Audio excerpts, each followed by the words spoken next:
Hello, I'm back here at DivKid HQ after a few days in Berlin for Superbooth. Well, at Superbooth, I asked people for their best patch tips, and here we have 24 patch tips for electronic sound design and synthesizers. But first, I'd like to thank my sponsors, Signal Sounds. Fine retailers of a large range of electronic synthesizer goodies, they ship globally out of Glasgow, Scotland, and they're a great bunch of guys. And I'd also like to thank Fonk. They've been serving the DIY community for many years with parts, PCBs, panels, kits and beyond from down in Brighton, and they're also a lovely bunch of fellows. So this video is jammed to the rafters with patch tips, creative ideas, technical reminders, and things that people like to do with synthesizers that you can try with gear that you already own. All of these patch tips are non-gear specific, meaning you can try them with software, hardware, analog, digital, modular gear, anything that you might already have. And thanks to everyone that shared a patch tip with me for this video. And finally, before we get into it, I've rounded up these patch tips into a PDF document that you can download for free at the link below. It's also pay what you want, so thank you for anyone that pays a little bit to support the channel. Grab the PDF, and off we go. So my patch tip would be feedback everything. It's something I always do in every patch and in some of the things I design. And it's something that doesn't normally come naturally. You don't do it instinctively. But whenever I'm patching, I always think, is there an output here I can just run back into the beginning? So take the master output, run it back into a filter, or run the output of a sort of gain or something like the mini drive back into the start. It always makes things more interesting and unexpected. My patch tip is to make a swinging clock with an LFO, a CV controlled LFO. You send the LFO out into a clock divider, divide by 2, send back into the CV input, and attenuate it, and then you get a swing clock. My patch tip is using noise as an FM source, so putting on something like a pad, you don't get a sizzle, you get a bit of fluff, and turn up a little bit more and you get a nice little bit of fire crackle. Best patch tip, nice little arpeggiator, 2 octaves, just going in up mode and alternate and use your second finger to add an extra third note in the otherwise 2-note sequence, thus constantly disturbing the rhythm and giving a sense of movement with a dotted crotchet delay. Yo, this is Corey, and so listen, I got a tip. I like to call this the transistor radio.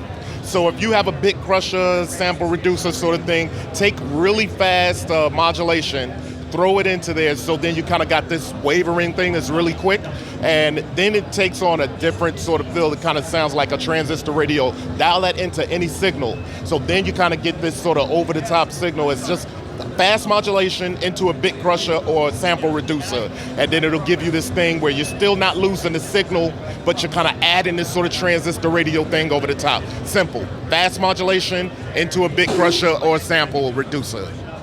My patch tip is sequence your sequences. Use a slow sequence to transpose another sequence, and you can either run that into a quantizer after you've done that or before you've done that for different kind of melodic effects.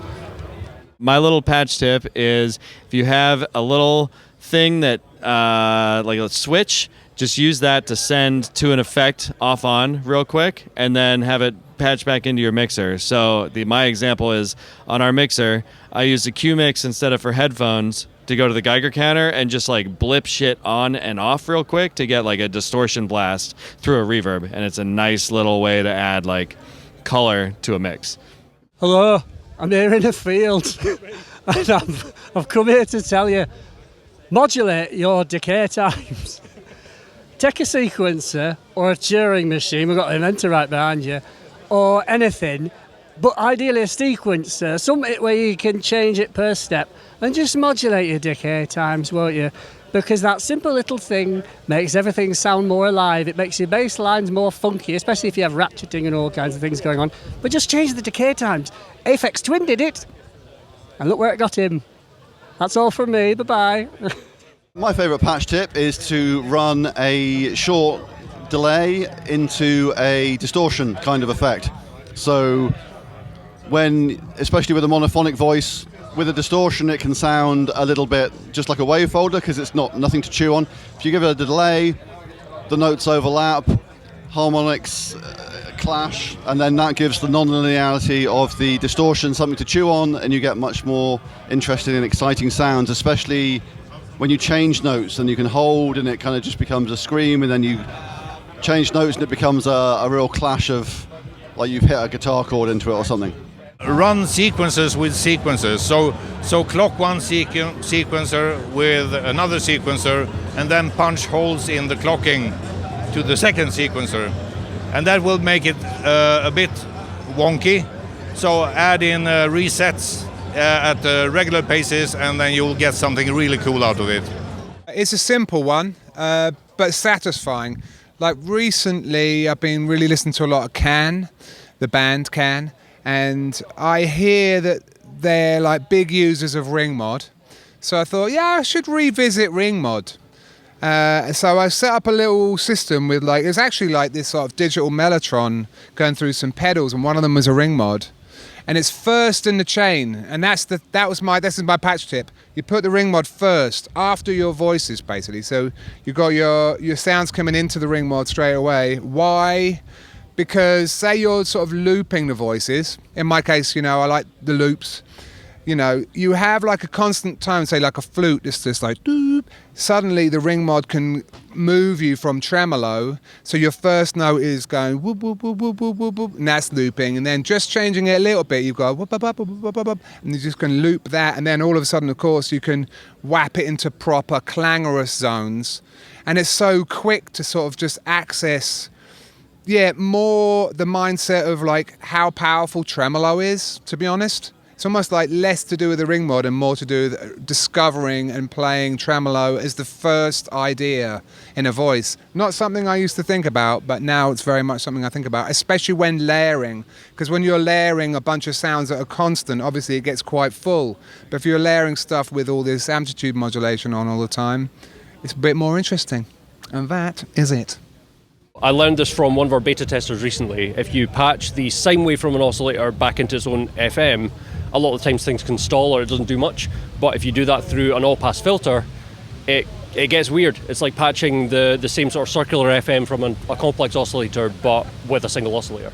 One thing I like to do is to patch one oscillator to the trigger input of a function generator, and taking the output of this and playing with the rise usually will get you subharmonic divisions.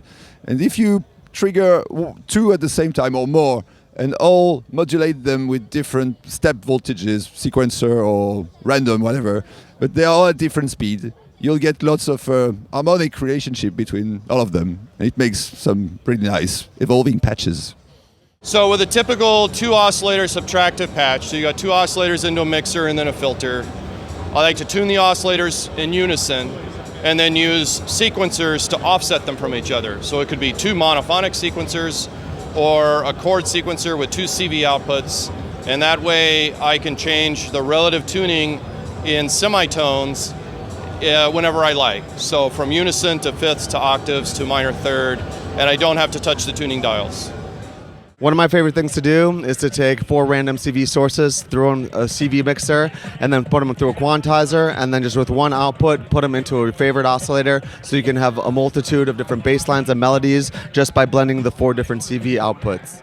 It's audio rate modulation. This is like one of the cool things that Modular does, is that you get to put oscillators anywhere you want. So a simple way is take an oscillator and put it into an oscillator's output, and put it into the FM input for your CV input for your filter.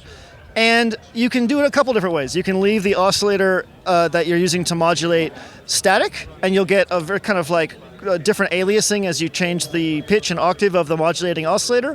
Or you can tune it to the pitch sequence that's going through and get sort of different harmonics. It's FM, but it's FM as modulation for things as opposed to audio. And it sounds wicked. It's really, really cool. So my patch tip is that if you're trying to patch a kick drum with only one envelope and you have something around that's AC coupled, try feeding that envelope through the AC coupled to high pass your envelope to get a nice short pew out of it and not a longer envelope. Basically, the idea is that if your sample and hold can go fast enough, you can route audio signal through it and use it as a dynamic downsampler. And as a consequence of that, if your sample and hold clock is another oscillator that is tracking with the one that you are currently sampling, your downsampling noise will become always consistent with your oscillator's frequency. And this is a sort of, it's like the principle of frequency modulation, but with the sampling frequency. It's kind of cool. I recommend that. One thing you should always try with any module is patching the output back into the input and really feedback it. Make it break up and see how it really behaves when you put some stress into it. It might scream, it might hurt your ears, it might hurt your speakers, but at least you truly know how that module sounds. You can get random pulses from a standard clock if you delay the clock pulse and feed it back into your start-stop of the clock input. And you can fine-tune it and get some really nice, really random stuff. My favourite patch tip is to patch a sample and hold into an envelope release, especially when modulating the filter because you get so much dynamic range. A really simple patch tip is take something like this B2 synthesizer, and it has a velocity input, which is normally meant for having notes of different volume or velocity, and just sending an audio rate signal, like another oscillator, into that input, and it will create a new timbre and kind of discordant sounds and give you more body out of a simple monosynth like that. My tip for a patch idea is a bit of an obvious one for many, but don't never underestimate the importance of attenuators. They can really open up, rather than simply patching modulation in, they allow you to explore a whole range of different tones that modulation will give you. So yeah, attenuators always have some in your case. My quick tip here is to patch the sub oscillator if you have one in your oscillator, and patch it in and do some frequency modulation of your own of the same oscillator. I usually do it with the linear, but you can try it exponential and get really cool effects. If you got to the end of the video, go drop a hard sync in the comments. Head over to patreon.com/divkid to join my community and discuss patch tips like these and plenty more. Thanks for watching, and I'll see you next time. Bye.